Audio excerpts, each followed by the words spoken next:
Tobias sat in the dimly lit kitchen, bathed in the gentle silver glow of moonlight streaming in through the nearby window. His weary face bore the weight of sleepless nights, accentuating his unkempt mass of hair that tumbled over his shoulders in disarray. With a cup of steaming spiced tea cradled in his hands, he absent-mindedly swirled the aromatic liquid, its warmth offering a faint comfort in the chilly silence of the night. As fatigue began to overtake him, his head gradually dipped forward, only to snap back abruptly as he caught himself nodding off. His thin, spindly hand rose to cradle his throbbing temple. You can sleep when Blanche and Umber get back. With visible effort, he struggled to his feet, swaying slightly as he navigated the narrow passage leading to his bedroom. Pausing before a dusty mirror that hung askew, he peered at his reflection with unease and contempt. The reflection seemed almost unfamiliar tonight, tempting him to reach out, his mouth parting as if to speak to the ghostly husk staring back at him. Suddenly, a noise shattered the quiet, causing Tobias to stumble and hurriedly limp towards the door. A series of rapid, urgent knocks echoed through the stillness. Fingers trembling, he fumbled with the locks, his heart racing with anticipation, expecting to find Blanche and Umber on the other side. The man finally yanked the door open, heavily breathing. How bad is it? He stops, coming face to face with Camellia and Lucian standing next to her. His eyes immediately widen as he begins to tremble, glancing between the two of them before lingering his gaze on Lucian. Tobias shut the door quickly before immediately locking it. He shoved his back against the door, his heartbeat speeding into a frenzied pace. This is all just another nightmare, isn't it? It is, I bet. I just need to simply close my eyes and... Are you Tobias? Please, we need help! Oh, you need to go away! Leave me alone! You don't even know why we're here and you're already shutting us out? A bitter laugh escaped Tobias as he covered his face with shaking hands. Yes, I am! Leave! A heavy thud reverberated through the door as Camellia kicked it in frustration. Tobias flinched at the impact, his heart pounding in his chest. Then a weary sigh reached his ears as Camellia turned away. Can't believe this. Maybe he has his own reasons? Or maybe he thinks we're specters. We look like specters to you. My arm is covered in dried blood. Your face is burned, and... Didn't he say he'd help? Why isn't he? Tobias hesitated for a moment, before shakily beginning to unlatch enough locks to open the door just a crack. The dim light from the moon's glow spilled into the narrow doorway, casting long shadows across Tobias's anxious face. He peeked through the opening, eyes darting between Camelia's worn expression and Lucian's hopeful gaze. You know, Guy? Yes, I... Tobias narrowed his eyes at Lucian, who fell silent, his brows furrowing with confusion. The tension in the air thickened as Tobias shifted his gaze over to Camellia, who stood with her arms crossed, her face showing clear impatience and desperation. Yes, we do know him. He led us here, along with Blanche and Umber. Blanche, Umber, and Guy? Led you here? No. They wouldn't do that. Yeah, well, they did. Are they all with you? Please, I need to see them. Blanche and Umber aren't here. He is, though. He's tending to my friend's wounds. Tobias sucked in a sharp breath, steeling his courage before slowly opening the door wider. As it slowly creaked open, it revealed just how disheveled he looked. His hair a tangled mess, eyes sunken with fatigue, and his clothes rumpled as if he hadn't slept well in days. Lucian's eyes widened fractionally, shoulders hiking up slightly as he puffed out his chest, his eyes brightening with tentative excitement, inching in front of his sister slightly. Can you bring him to me? Your friend, too. Oh, sure. Camellia, how about you go? If your friend is injured, then someone stronger needs to carry them in. So, Camellia would be best suited to be here. Lucian nodded in understanding, then hurried off towards where Key waited with Michaela. Camellia unfolded her arms, her irritation still palpable as she looked Tobias over with a skeptical frown. The man shifted uncomfortably in the doorway, acutely aware of the tension hanging between them. So, your name is Camellia, I presume? How about your companion? His name is Lucian. That's seriously what you're concerned about right now? She whipped her head toward him and shot him a sharp glare. Key is back after how long, and your first thought is asking my brother's name? How about asking how he's doing, where he's been? He recoiled slightly under the weight of her scrutiny, his resolve wavering momentarily. She then pauses, glancing down at her shoes with shame. Look, I'm sorry, I've been through a lot to get here. It hurts to see something like this after all of that. No, I'm sorry. You're right. I should be more focused on him right now. Not my own worries. The young woman continued to stare at the ground, her arms beginning to fold again tightly across her chest. Tobias, with a distant look in his eyes, slowly undid the last of the locks, his gaze fixed on a point in the distance. Through the moonlight, Tobias spotted Key and Lucian carrying Michaela, her skin still marred by slowly healing burns. Key glanced up, catching his brother's gaze, and offered a gentle smile. The man appeared almost catatonic, numb to the gesture, as he then opened the door wider and frantically ushered them inside. As they crossed the threshold, the scene around them seemed to shift subtly, as if reality itself was bending. Another door materialized within the walls of Tobias's home, sliding into the stone with a muffled thud. What? Don't question it, please.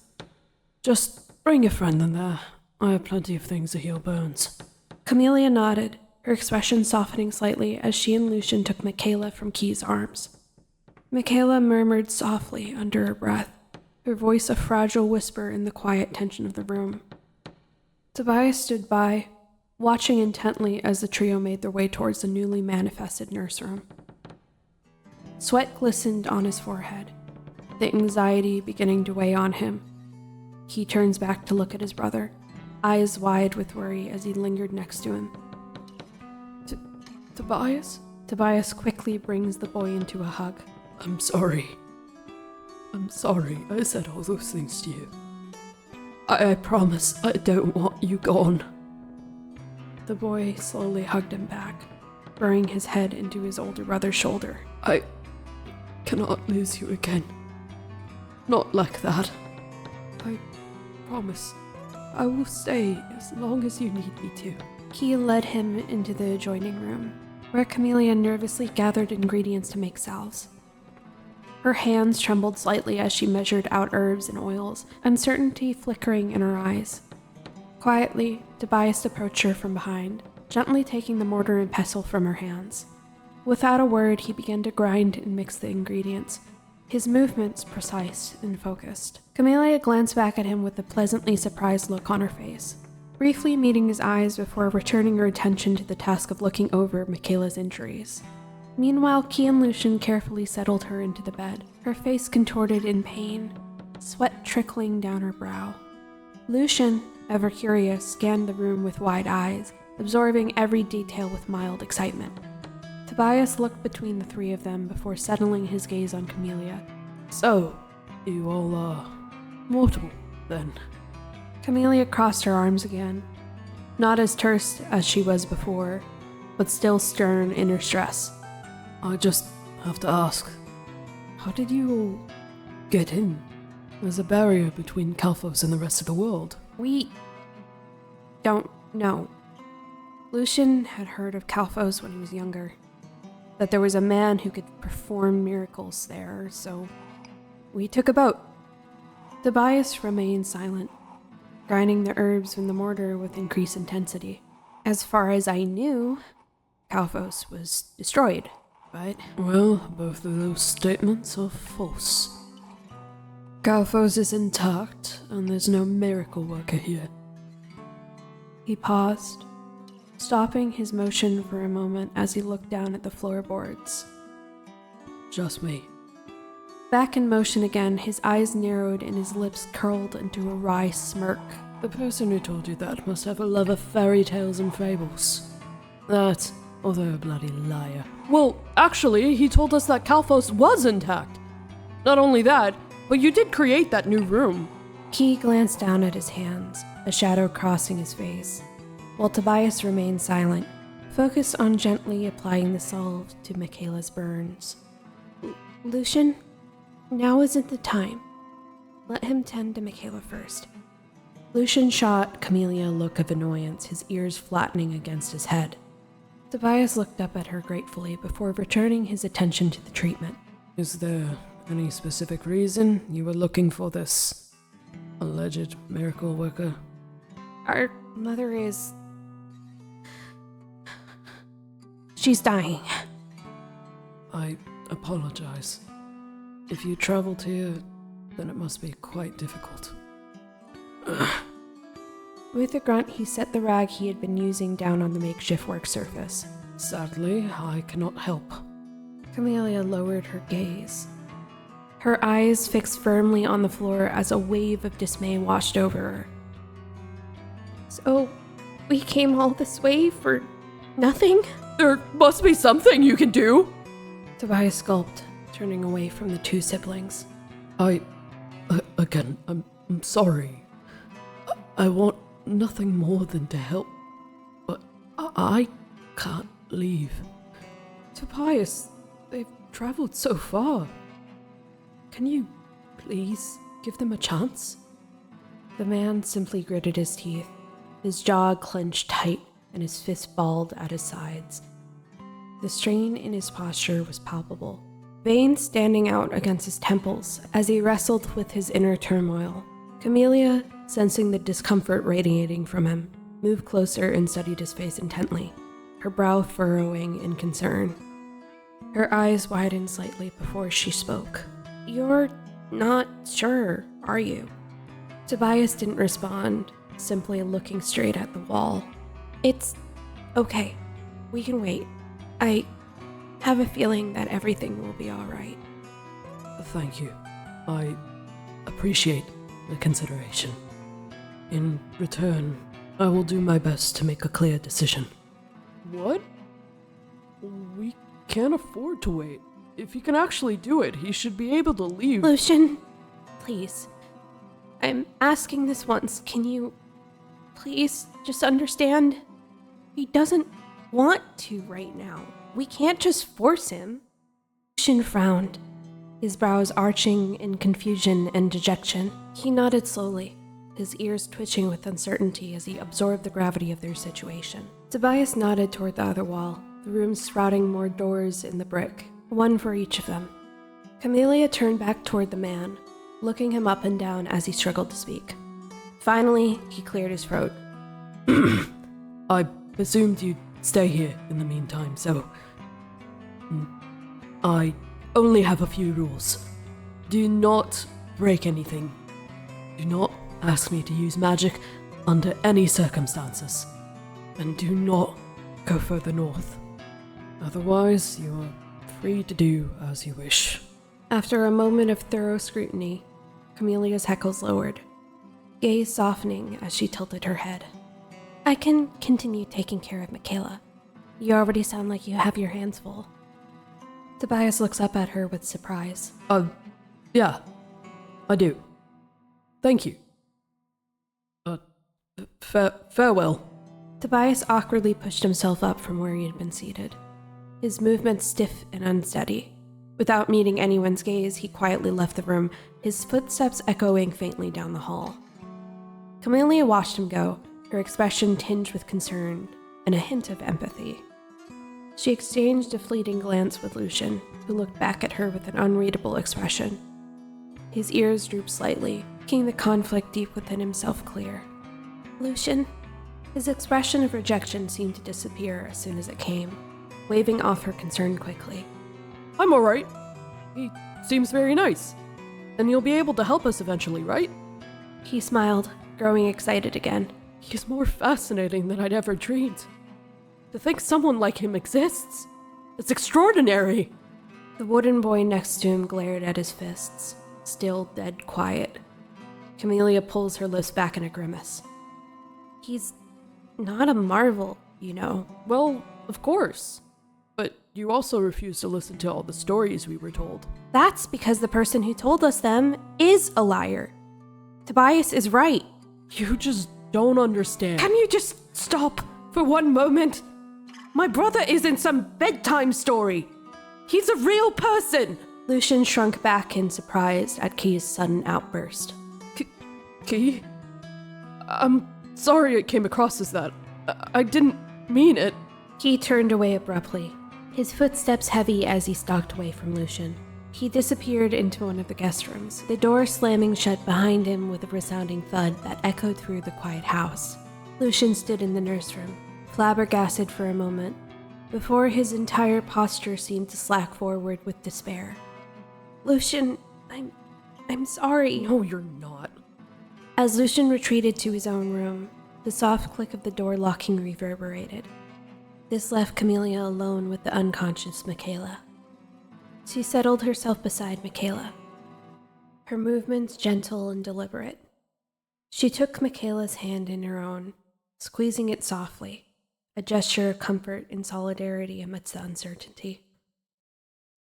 The burns on Michaela's skin, once angry and raw, now showed signs of healing due to the latent magic at work. Mika, I know you're not awake, but I just want to know, what am I doing wrong? She held Michaela's hand gently, her touch seeking solace in the midst of her doubts. I'm trying my best to understand him, to listen to him, but now that all feels completely insurmountable. A yawn escaped her lips, a sign of the exhaustion that had been creeping up on her. I just want him to be okay. I want everyone to be okay. But things just keep happening. And now, Tobias. As she spoke, Camelia's eyelids grew heavy. The day's events, coupled with her emotional turmoil, finally caught up with her. She began to nod off, her head leaning closer to Michaela's bedside. He seems so tired. The moonlight filtered through the window, casting a gentle halo over Camelia's face as she succumbed to sleep. Camellia sits in a dimly lit office, the air heavy with the scent of old books and the faint sound of papers rustling. She leafs through a book, her expression bored and distant. A sigh escapes her lips, her gaze wandering until it settles on a painting of her father hanging on the wall. It had no business being in an office, much less a wall of any kind. Her guts churn in disgust, almost as if they too were uncomfortable. She claws her attention away from it, towards her father, who sits behind a large oak desk, engrossed in paperwork. Who did you pay to paint that? Oh, I believe his name was None of Your Business? Or was it... Oh, I can't remember. Camelia's frown deepened, her eyebrows furrowing in irritation at his nonchalant response. Did you just call me here to be an ass? He looked up at her with an enigmatic smile, eyes gleaming with a mixture of amusement and mockery. No, I'm here to tell you I've entered both you and Lucian in the Viridian Rite. What? But Lucian and I haven't received any formal training to be royalty. Massive oversight on your mother's part, considering you two are of my blood. Camellia looked at him in rage, her shoulders hiking up as she recoiled on the office chair. Oh, come now, dear. You don't honestly expect you'll have much to worry about, do you? Neither you or your brother are particularly fit for the bill, and they are rather picky. Stop mocking me. You know that Lucian is a spitting image of you. He's practically already won. Yes, but everything he touches dies. I mean, you remember what happened to his mother, don't you? Camellia lunged forward. He simply looked up, raising an eyebrow. Though he may be more likely to get picked than you. I mean, look at your temper. It hasn't even cleared up since your 18th. Camellia cursed under her breath, sitting back down. If you'd like my advice... I wouldn't. Well, allow me to correct myself. Here's some advice. If I were you, I'd abandon all these frivolous little pursuits you do. Perfection is made from pressure, darling. You're practically a lump of coal right now. He gets up, making a feather pen materialize in his gold-tipped fingers. He flourishes his hand, regal and divine, face smug under the light of morning. A queen should be firmly grounded in reality, and that means history, politics, manners. So therefore... Camellia glowers at him, watching him sit back down with sharp defiance. Painting? No. Storybooks? Absolutely not. Mephisto scrawled out signatures on a document with a smirk. And especially not meaningless little trysts with commoners. Camelia's face slacked, a flush going to her cheeks. I'm not involved with anyone. Well, in the case that you are, or are even thinking about it, keep in mind that I have a reputation to maintain. That is absolutely rich coming from you. You should know by now that the rules don't apply to me. After all, I make them. She growled at him before sitting up, marching toward the exit to the office. By the way, you have a ducktail. I thought you should know before you go out there looking like a fool. Camellia shuts the door, slamming it with anger. With a sigh, she then walks down the hallway of the church building. The woman embarrassedly tucked in the dress shirt, muttering curse words under her breath. However, a soft hum reverberated through the hazy atmosphere of the dream. Behind a pillar stood the shadow who haunted her dreams, its large red eyes watching her. It's you. It's you. She looked around, then hesitantly walked toward them. The scenery unfurls as the shadow of the being fills the void. And finally, a firm mist covers the ground. Camellia can see a soft dusting of mulch on the darkened area before her. Look, you keep appearing here. I just want to know, who are you? I just want to know who I... Do you not know? The figure looks down in the haze. Do not know. Camellia sat on the ground as the surroundings shimmer. Are you here for a reason? Here for a reason. Their twin voice split for a moment. Then, like a record playing, a phrase is repeated. Interloper. What? Interloper? Interloper. Interloper. It's okay. It's okay. Just calm down. Don't push yourself. Oh, my fault. Please forgive me. He's won. I know. Just try to help. It's okay. So dark. Camellia watched with a growing sense of unease as the figure contorted, its form twisting and shifting unnaturally. Layers peeled away, revealing a grotesque patchwork of mismatched limbs and textures beneath, each part stitched together like this entity had been torn apart and remeshed. I can't hold myself together for long, but I've come to warn you. About what? The interloper is going to... They gripped their head, grunting. No, why can't I need help. That's what I'm here for. Camellia stood up, reaching out a hand. The being tries to take it, but before they can, Camellia woke up. The woman jolts up from the bed, a cold sweat dripping down her brow. Camelia's gaze travels up to see that Michaela is fully healed now and holding onto her hand. Michaela, Didn't I say I would be fine? Tears came to Camelia's eyes as she reached out and brought Michaela into a tight hug.